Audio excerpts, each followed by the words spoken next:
Good afternoon, everybody. Good to see all of you. Thanks for coming today. The remaining elements of the Iranian regime have another opportunity to cooperate with President Trump, permanently abandon their nuclear ambitions, and cease actively threatening America and our allies. But the president's preference is always peace. There does not need to be any more death and destruction.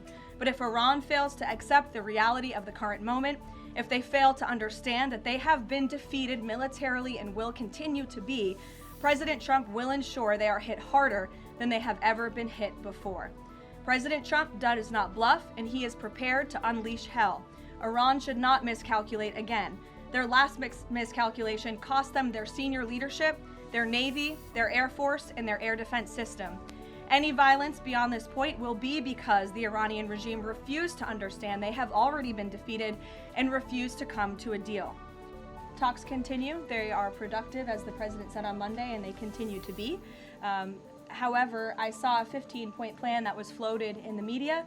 I would caution reporters in this room from reporting about speculative points or speculative plans from anonymous sources. The White House never confirmed that full plan. There are elements of truth to it, but some of the stories I read were not entirely factual. So I am not going to negotiate on behalf of the president here at the podium. What I will tell you is these talks are ongoing. We're not going to get into the nitty-gritty details that have been exchanged between the United States and Iran at this time. Is there a time frame as to when the first oil tanker can go through the Strait of Hormuz freely? It's a very good question, Ed. I don't have a specific timeline for you today, but it's obviously something the administration is working towards as quickly as we can.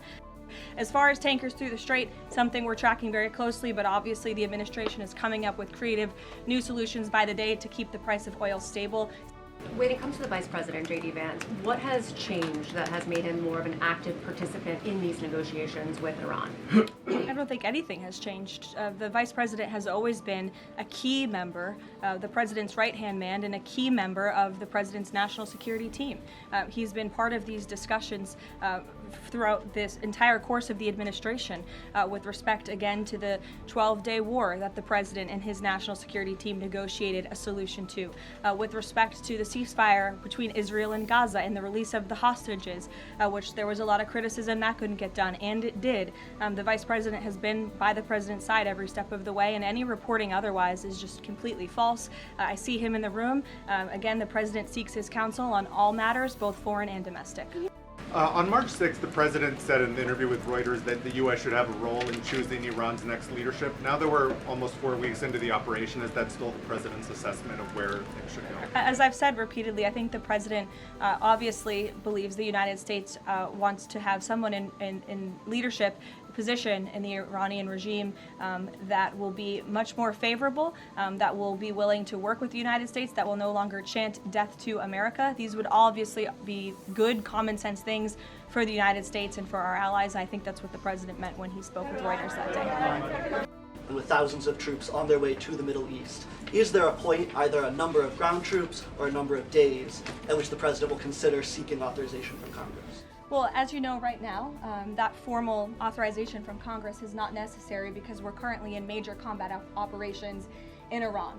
The Department of War and the President, as I said, estimated about a 4 to 6 week timeline for the full completion of these military combat operations. We're again on day 25 today. And as a courtesy, nevertheless, the administration did notify Congress, the Gang of Eight, ahead of the launch of the operation 25 days ago. And we've also had our top national security officials go to Capitol Hill to brief lawmakers, again, out of courtesy and out of respect for them. So at this moment, it's unnecessary, but of course, the President and this administration will always abide by the law. Thank you all very much. Thank you.